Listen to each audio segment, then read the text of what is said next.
The transfer portal has shaken up the quarterback position in college football. We review the list next on Mark Rogers TV, the voice of college football.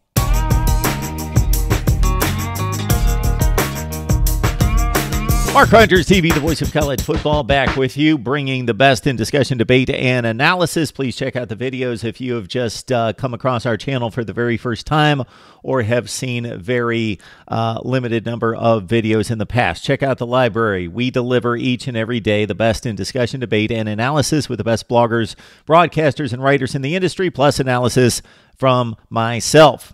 We have looked at the tight end and offensive line positions in regards to the transfer portal, who has officially transferred, who has named and entered the portal but has yet to leave school and go elsewhere. We're going to the quarterback position, and of course this is the position that has caused the most headlines, uproar, concerning the transfer portal for many reasons, one being that it's the most publicized position and considered the most important position in football.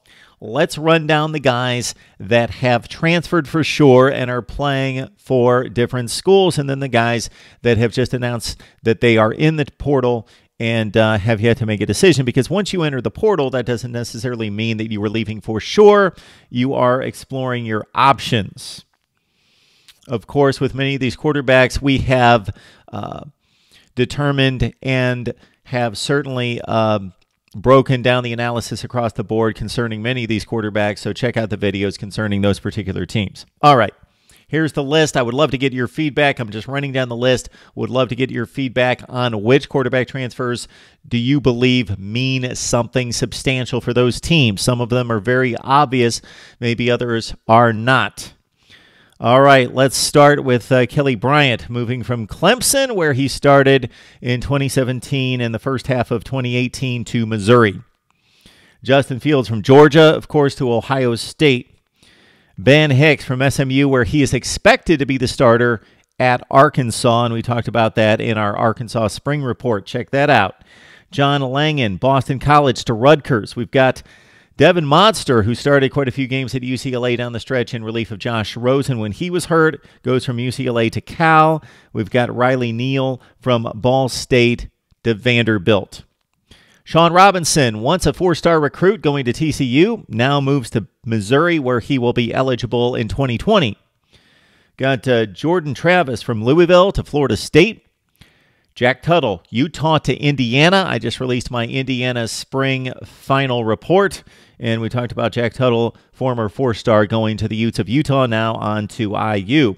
Brandon Wimbush, of course, from Notre Dame to UCF. We analyzed that at length, I should say, and in-depth. Brandon Wimbush going from Notre Dame to UCF, where he is fighting for the starting quarterback position with two other quarterbacks. We've got Alex Delton from Kansas State to TCU, where he started quite a few games for the Wildcats, stays in conference. Tate Martell, of course, much publicized and so much analysis we've delivered here, Ohio State to Miami. Jalen Hurts, Alabama, has played in national championship games, of course, was instrumental in a long winning streak and all the accomplishments there before he was supplanted by Tua Tagovailoa. And now we've got Jalen Hurts going to Oklahoma, where he will be relieving one Kyler Murray as the starting quarterback there. Austin Kendall, one-time projected starter at Oklahoma, goes to West Virginia, where he will most likely be the starter. It has yet to be announced.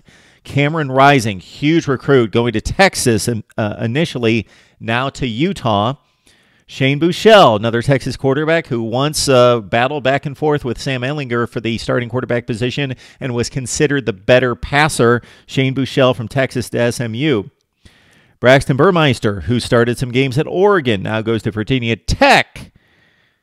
And ironically, Josh Jackson, one-time starter at Virginia Tech before he got hurt, and probably could still be the starter, as Virginia Tech does not have a incumbent starter necessarily with Ryan Willis, who replaced Jackson after he was hurt.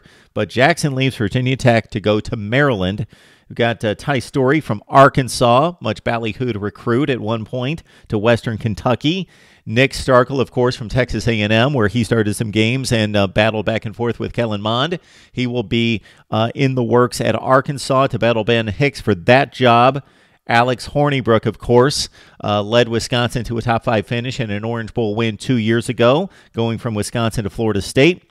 And then we got Ross Bowers from Cal to the Max Northern Illinois. All right, couple quarterbacks that have yet to decide whether they're leaving for sure or we don't know what school they're going to. Keandre Woodtee, who once battled for the Oklahoma State job. We've got DeAndre Francois, of course, once the starting quarterback and Orange Bowl winner at Florida State. Kasem Hill at Maryland. Cade Weldon at Miami. Connor Neville, Washington State. Tommy Stevens, we just discussed this with SB Nation's Tim Aiden, talking about Tommy Stevens leaving Penn State after he has lost the job. He has yet to declare where he's going, but definitely he has withdrawn from school. Matt Fink leaves USC in wake of Jack Sears and JT Daniels battling for that job. And just recently announced in the last day, Matthew Baldwin leaving Ohio State.